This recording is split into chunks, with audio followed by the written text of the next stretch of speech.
Republicans moved to turn the FBI's search of former President Donald Trump's Mar-a-Lago estate into a campaign issue on Tuesday, vowing to probe what they alleged was political interference at the Justice Department.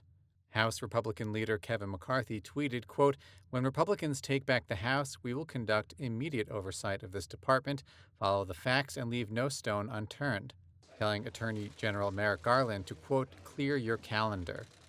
As for Trump, he and some Republican campaign committees tried to turn the news to their benefit, citing the investigation in text messages and emails soliciting political donations from his supporters.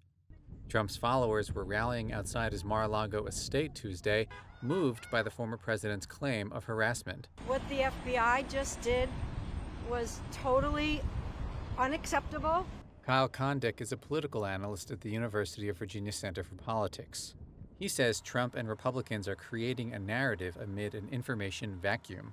Well, look, I mean, Trump is great at playing the victim. And again, Trump is going to be able to say more about this and frame this in ways that I don't think the FBI necessarily will, because the FBI, DOJ they're typically pretty close-lipped about tight-lipped about these things, and into the vacuum of information about what happened, Trump and Republicans fill that vacuum by basically casting this as some sort of witch hunt.